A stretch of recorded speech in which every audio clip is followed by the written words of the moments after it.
నమస్తే, welcome to Ankusam channel. నా పేరు నాగేంద్ర రెడ్డి.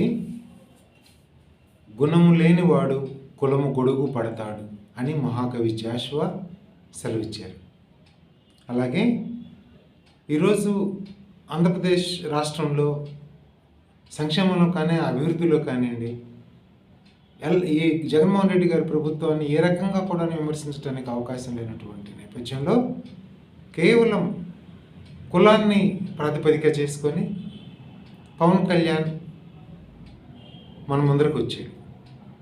ఇక్కడ పవన్ కళ్యాణ్కి సినిమా అభిమానులు కానివ్వండి, లేదా కులపరంగా అభిమానించే వాళ్ళు కానీ, లేకపోతే పవన్ కళ్యాణ్కి ఆంధ్రప్రదేశ్కి నాన్ లోకల్ కాబట్టి ఆయనకి అసలు ఆంధ్రప్రదేశ్లోకి వచ్చేటటువంటి అవకాశమే ఉండదు.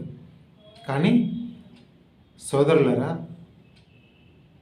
కాపు కులస్తుల్లో ఉన్నటువంటి ముఖ్యంగా యువకులాగా మీరు ఒకటి గమనించాల్సింది ఏంటంటే 2014 ఎలక్షన్స్లో చాలా స్వల్ప మెజారిటీ, చాలా స్వల్పమైన ఓట్ల ఆధిక్యతతో టీడీపీ అధికారంలో రావడం జరిగింది. దాంట్లో అందరి కాంట్రిబ్యూషన్తో పాటు పవన్ కళ్యాణ్ గారి కాంట్రిబ్యూషన్ కూడా ఉంది.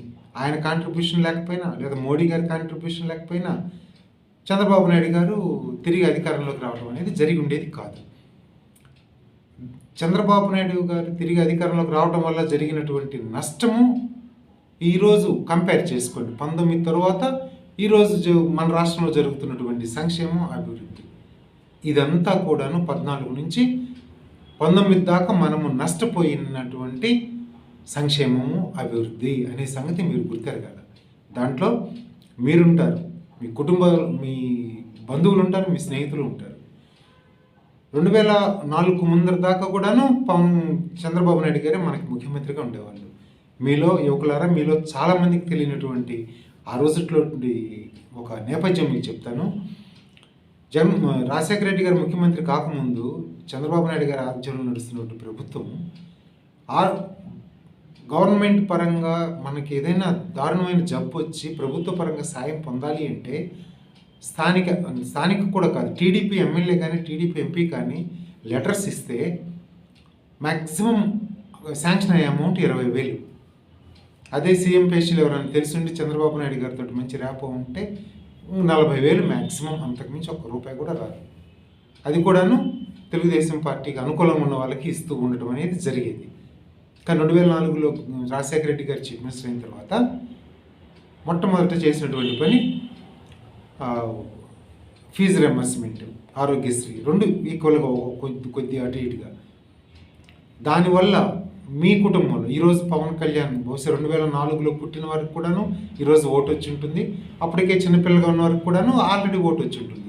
ఈరోజు పవన్ కళ్యాణ్ మీ ఊరికి వస్తే మీరు వెంటబడి మీరు జేజేలు పలుకుతున్నటువంటి మీరు అందరూ కూడాను ఫీజు రియంబర్స్మెంట్ ద్వారా మీరు కానీ, లేదా మీ ఇంట్లో మీ బంధువులు కానీ ఖచ్చితంగా మీరు ఎంజాయ్ చేసిన వాళ్ళే.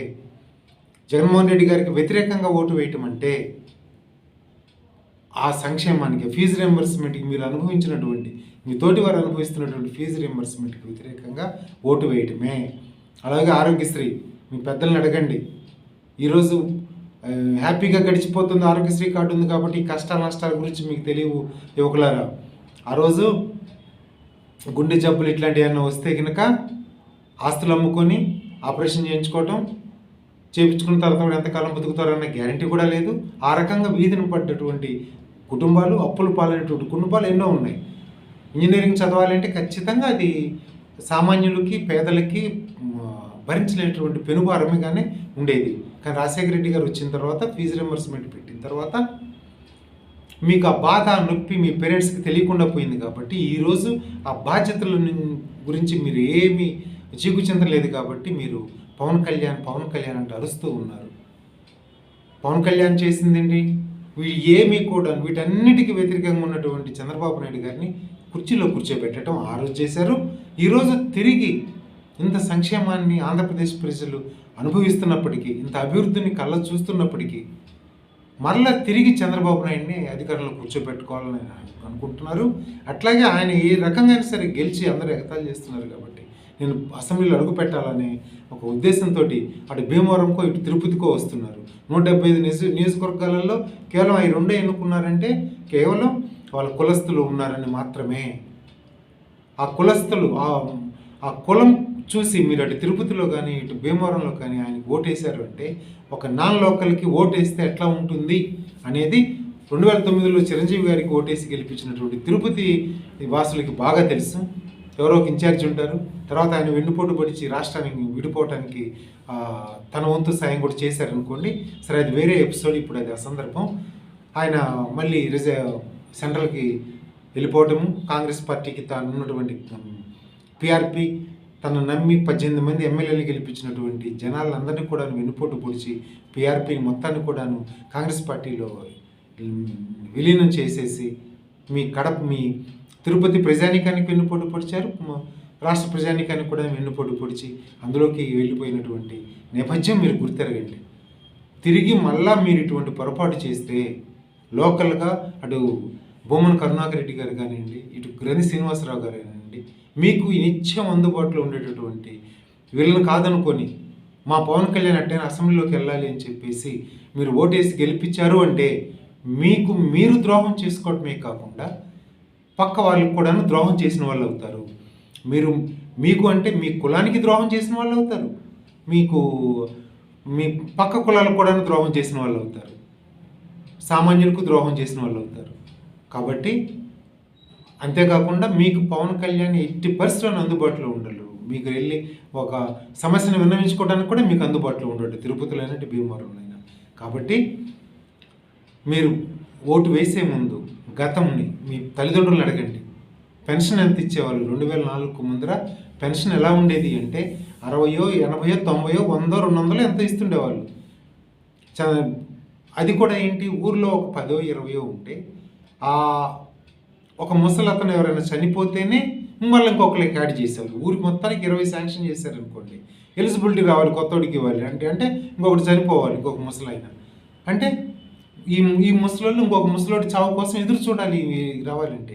అంత హీనమైనటువంటి అమానమైనటువంటి పరిస్థితి మన రాష్ట్రంలో, మన ఊర్లలో రాజ్యం వెళ్ళింది. దీనికి ఏ కులం కూడా అతీతం కాదు.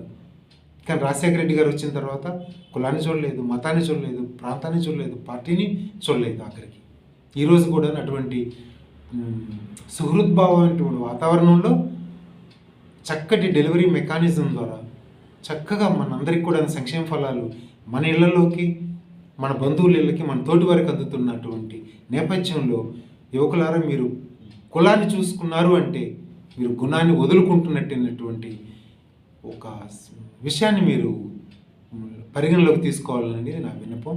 అలాగే ఈ సందర్భంగా భీమ్రావ్ సాహెబ్ అంబేద్కర్ గారు చెప్పినటువంటి ఒక మాటతోటి ముగిస్తాను. అది ఏమంటాడంటే, ఆయన ఒక కులం